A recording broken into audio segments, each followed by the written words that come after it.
আজ আমরা শুনতে চলেছি এমন একটি হরর থ্রিলার মুভির গল্প যেখানে কয়েকজন রিসার্চার ভুল করে হাজার বছর ধরে ঘুমিয়ে থাকা ভয়ঙ্কর প্রাণীদের জাগিয়ে তোলে, যাদের আক্রমণে গোটা শহর জনশূন্য হয়ে যায়। কিন্তু একটি পরিবার এই মানুষখেকো প্রাণীদের থেকে বাঁচতে এমন সব কঠিন পরিস্থিতির মুখোমুখি হয় যা আপনি কল্পনাও করতে পারবেন না। তারা কি আদৌ এই প্রাণীগুলোর সাথে যুদ্ধ করে তাদের পরিবারকে নিরাপদ রাখতে পারবে, নাকি তাদের সাথে অন্য কিছু হবে, তা আমরা জানবো এই মুভিটির মাধ্যমে। মুভির শুরুতে কয়েকজন রিসার্চারকে দেখানো হয় যারা মাটির গভীরে একটি অতি প্রাচীন গুহা খনন করছে। তারা গুহার প্রাচীর ভেদ করে গুহার অনেক ভেতরে যাওয়া শুরু করে, কিন্তু হঠাৎ তখনই কিছু অদ্ভুত প্রাণী তাদের উপর আক্রমণ করে এবং তাদের হত্যা করে গুহা থেকে বেরিয়ে আসে। পরের দৃশ্যে আমাদেরকে এলি নামের এই মেয়েটিকে দেখানো হয়। এলি একটি কার অ্যাক্সিডেন্টে তার শ্রবণ শক্তি হারিয়ে ফেলে।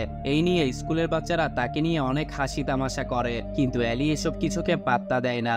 এলির একজন বয়ফ্রেন্ড আছে যার নাম রব। রব এলিকে ভীষণ পছন্দ করে, এমনকি এলির সাথে কথা বলার জন্য সে সাইন ল্যাঙ্গুয়েজও শিখেছে।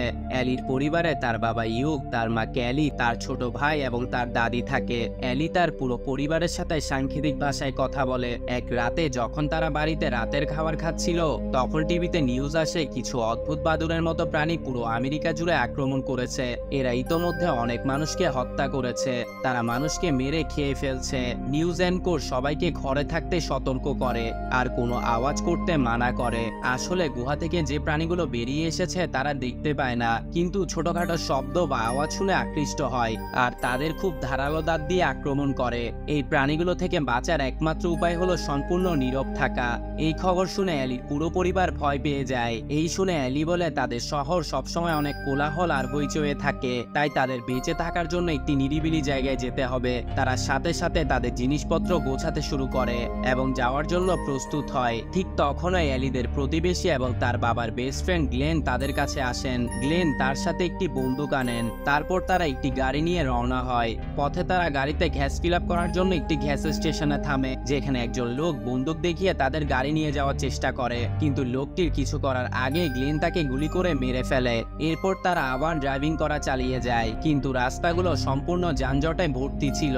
সবাই তাদের জীবন বাঁচাতে এদিক ওদিক পালানোর চেষ্টা করছে। ট্রাফিক জ্যাম দেখে গ্লেন অফরোডে গাড়ি নিয়ে যাওয়ার সিদ্ধান্ত নেয়। অফরোডে গাড়ি চালানোর সময় কিছু হরিণ তাদের গাড়ির সামনে চলে আসে, যার ফলে তাদের গাড়িটি উল্টো খাদে পড়ে যায়। এতে এলিদের কিছুই হয় না, তবে গ্লেন গুরুতর আহত হয় এবং তার পা গাড়ির নিচে চাপা পড়ে। ইউ গ্লেনকে টেনে বের করার জন্য অনেক চেষ্টা করে, কিন্তু তার পা সেখান থেকে বের করা যায় না। দুর্ঘটনার শব্দ সেই অদ্ভুত প্রাণীদের আকর্ষণ করে, সাথে সাথে প্রাণীগুলো সেখানে উড়ে আসে।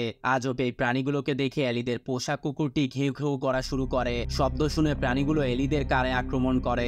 গ্লেন তাদের জীবন বাঁচাতে প্রাণীগুলোর উপর এলোপাতাড়ি গুলি চালানো শুরু করে। গুলির শব্দ শুনে সব প্রাণী গ্লেনের উপর হামলা করে এবং তাকে মেরে ফেলে, কিন্তু তখনও এলিদের কুকুরটি আওয়াজ করা বন্ধ করে না। তাই পরিবারকে বাঁচাতে ইউক বাধ্য হয়ে কুকুরটিকে গাড়ি থেকে নামিয়ে দেয়। প্রাণীগুলো কুকুরটিকে নির্মমভাবে হত্যা করে। এতে এলি খুবই দুঃখ পায়, কিন্তু তাদের হাতে আর অন্য কোনো উপায় ছিল না। এরপর ইউক সবাইকে বলে এখন থেকে তারা কেবল সাইন ল্যাঙ্গুয়েজের মাধ্যমে যোগাযোগ করবে, কারণ এই প্রাণীগুলো কেবল শুনতে পারে, দেখতে পারে না। এর কিছুক্ষণ পর প্রাণীগুলো শান্ত হলে তারা গাড়ি থেকে বেরিয়ে নিঃশব্দে রাস্তায় হাঁটতে শুরু করে। কিছুক্ষণ হাঁটার পর তারা একটি বাড়ির সামনে আসে। তখনই একজন বৃদ্ধ মহিলা বন্দুক নিয়ে ঘর থেকে বেরিয়ে আসে আর তাদের ভয় দেখানোর জন্য আকাশে গুলি ছোড়ে, কিন্তু তার গুলির শব্দ প্রাণীগুলোকে আকৃষ্ট করে ফেলে এবং তারা মহিলাটিকে নিষ্ঠুরভাবে হত্যা করে। এরপর এলির পরিবার বাড়ির ভেতরে প্রবেশ করার সিদ্ধান্ত নেয়। তারা বাড়ির বাইরে একটি বড় ড্রেন পাইপ দেখে, যেটি সরাসরি বাড়ির ভেতরে গিয়েছে। প্রথমে ইউক পাইপের ভেতরে ঢুকে বাড়ির ভেতরে প্রবেশ করে। এরপর সবকিছু চেক করে ইশারায় সবাইকে ভেতরে আসতে বলে। একে একে তারা সবাই পাইপের ভেতরে ঢুকে, কিন্তু পাইপে হঠাৎ কোথা থেকে একটা সাপ চলে আসে, যার শব্দ শুনে প্রাণীগুলো পাইপে ঢুকে সাপটিকে মেরে ফেলে। এদিকে এলির মা যখন পাইপে প্রবেশ করতে যাবে, তখন প্রাণীগুলো তার উপর আক্রমণ করে। পরিবারের জীবন বাঁচাতে ইউক সেখানে থাকা কাঠ কাটার মেশিনটি অন করে দেয়, যার আওয়াজে আকৃষ্ট হয়ে প্রাণীগুলো সেদিকে উড়ে যায়। মেশিনটির ধারালো ব্লেডে অনেক প্রাণী কাটা পড়ে সেখানে মারা যায়। এরই মধ্যে এলির পুরো পরিবার বাড়ির ভেতরে প্রবেশ করে। এলির মায়ের পায়ে প্রাণীগুলো খারাপভাবে জখম করেছে, যার কারণে তার শরীরে ইনফেকশন ছড়িয়ে পড়েছে আর এখন সংক্রমণ কমাতে হলে অ্যান্টিবায়োটিকের দরকার হবে।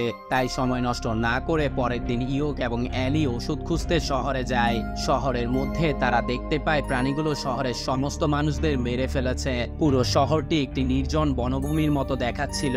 তারা অ্যান্টিবায়োটিক খুঁজতে একটি মেডিকেল স্টোরে যায়। সেখানে এলি কিছু মৃতদেহ দেখতে পায়, যার ভেতরে এই প্রাণীগুলো ডিম পেড়েছে। আসলে এই অদ্ভুত প্রাণীগুলো মানুষের শরীরে ডিম দেওয়ার মাধ্যমে তাদের বংশবৃদ্ধি করে। এলি এসব দেখে চিৎকার করে ওঠে, যার কারণে ওই প্রাণীগুলো মেডিকেল স্টোরে এসে পড়ে। কিন্তু ইয়োগ কোনোভাবে স্টোরের ফায়ার অ্যালার্ম চালু করে দেয়। এই সুযোগে তারা স্টোর থেকে বেরিয়ে আসে। যাওয়ার আগে ইয়োগ প্রয়োজনীয় অ্যান্টিবায়োটিক সাথে নিয়ে নেয়। বাড়ি ফেরার সময় তাদের কাছে হুসেদ সম্প্রদায়ের একজন লোক আসে, যে এলিদের তাদের দলে যোগ দিতে বোঝানোর চেষ্টা করে। কিন্তু এলির বাবা লোকটির প্রস্তাবে রাজি না হয়ে সামনে এগিয়ে যায়। এখানে আমরা লক্ষ্য করি লোকটির জিহ্বা নেই, অর্থাৎ কেটে ফেলা হয়েছে। আসলে এরা শহরে ছড়িয়ে পড়া অদ্ভুত প্রাণীগুলোর থেকে বাঁচতে নিজেদের জীব নিজেরাই কেটে ফেলেছে, যাতে ভুল করেও তারা কোনো আওয়াজ করতে না পারে। কিন্তু এই লোকের নজর এলির দিকে ভালো ছিল না। সে যাওয়ার সময়ও এলির দিকে খারাপ দৃষ্টিতে তাকাচ্ছিল। এদিকে অ্যান্টিবায়োটিক দেওয়ার পর থেকে এলির মায়ের পা ধীরে ধীরে সুস্থ হতে শুরু করে। এতে পুরো পরিবার অনেক খুশি হয়। রাতে এলির বয়ফ্রেন্ড রব তাকে ফোন করে বলে প্রাণীগুলো তার পুরো পরিবারকে মেরে ফেলেছে। এখন সে উত্তর দিকে যাচ্ছে, কারণ সেখানে একটি রিফিউজি ক্যাম্প তৈরি করা হচ্ছে। সেই সাথে এলি ইন্টারনেটে সার্চ করে জানতে পারে ওই প্রাণীগুলো বেশি ঠান্ডা অঞ্চলে থাকতে পারে না। তাই এলি তার বাবাকে রিফিউজি ক্যাম্পের ব্যাপারে জানায়, কারণ উত্তর অঞ্চলে ভীষণ ঠান্ডা পড়ে, আর যদি তারা সেখানে যেতে পারে তবে তাদের সার্ভাইভ করার চান্স অনেক বেড়ে যাবে। ঠিক তখনই সেই অদ্ভুত জিপকাটা লোকটি তার দলবল নিয়ে এলিদের বাসায় হাজির হয়। সে ইয়োগকে তাদের সম্প্রদায়ে যোগ দিতে ফোর্স করে, কিন্তু ইয়োগ এবারও তার প্রস্তাব প্রত্যাখ্যান করে। এখানে লোকটির ইন্টেনশন ইয়োগ বা তার পরিবারকে অন্তর্ভুক্ত করা নয়, কেবল এলিকে দলে নেওয়া। কারণ এলি এখন ইয়াং, যে তাদের সম্প্রদায়ের সংখ্যা বাড়াতে পারবে। এটা বুঝতে পেরে ইয়োগ খুব রেগে যায় এবং লোকটির দিকে বন্দুক তাক করে, যার কারণে তখন লোকটি সেখান থেকে চলে যায়। কিন্তু সেই রাতে এলির পরিবার বাড়ির বাইরে একটি ছোট মেয়েকে দেখতে পায়, এবং যখন তারা মেয়েটিকে ভেতরে নিয়ে আসে তখন তারা দেখে যে মেয়েটিরও জিহ্বা কেটে ফেলা হয়েছে, যা ইঙ্গিত করে যে মেয়েটি হুসেদ সম্প্রদায়ের একজন, যাদেরকে এলির বাবা বাড়ি থেকে তাড়িয়ে দিয়েছিল। তারা লক্ষ্য করে যে মেয়েটির পেটের সাথে অনেকগুলো ফুল লাগিয়ে রাখা হয়েছে। তারা বুঝতে পারে না এসব কি হচ্ছে। এদিকে এলির ঘরের জানালায়ও সে একটি ফোন দেখতে পায়। হঠাৎ একই সাথে সমস্ত ফোনগুলো বাজতে শুরু করে, যা একটি বিকট শব্দ সৃষ্টি করে, যার আওয়াজ শুনে সমস্ত প্রাণী তাদের বাড়িতে আক্রমণ করে। অনেকগুলো প্রাণী এলির ঘরেও প্রবেশ করে, কিন্তু তার মা সময় মতো জানালা বন্ধ করে দেয়। ইয়োগ শব্দ বন্ধ করতে সব ফোন পানিতে ফেলে দেয়। এদিকে হুসেদ সম্প্রদায়ের লোকেরা এলিকে অপহরণ করার চেষ্টা করে, কিন্তু এলির দাদি বাইরে বেরিয়ে এসে তাদের শক্ত করে ধরে জোরে জোরে চিৎকার করা শুরু করে, যার কারণে ওই প্রাণীগুলো এলির দাদি সহ সেই সমস্ত লোকদের উপর আক্রমণ করে, আর এতে সবাই সেখানে মারা যায়। এসব কিছুর পরেও দলের প্রধান এলির ঘাড়ে ছুরি বসিয়ে তাকে তার সাথে নিয়ে যাওয়ার চেষ্টা করে, কিন্তু তখনই এলির পুরো পরিবার ওই লোকটি এবং তার পুরো গ্রুপের উপর হামলা করে। এলির পরিবার ওই সম্প্রদায়ের সবাইকে মারার পর সেই ইয়োগ ওই লোকটিকে মেরে ফেলে আর এলিকে উদ্ধার করে। পরের সিনে আমরা দেখতে পাই এলির পুরো পরিবার উত্তরের দিকে যাত্রা শুরু করেছে, আর কিছুদিন পর তারা তাদের গন্তব্য অর্থাৎ রিফিউজি ক্যাম্পে পৌঁছে যায়। মুভির শেষ দিকে এলি ও তার বয়ফ্রেন্ড রবকে সেই প্রাণীদের তীর দিয়ে শিকার করতে দেখা যায়, অর্থাৎ এখন তারা প্রাণীগুলোর সাথে সার্ভাইভ করতে শিখে গিয়েছে। তো বন্ধুরা, আজ এই পর্যন্তই। আশা করি গল্পটা তোমাদের ভালো লেগেছে। খুব শীঘ্রই আমরা এরকম আরো ইন্টারেস্টিং স্টোরি নিয়ে তোমাদের সামনে হাজির হব। সেই পর্যন্ত সবাই ভালো থেকো।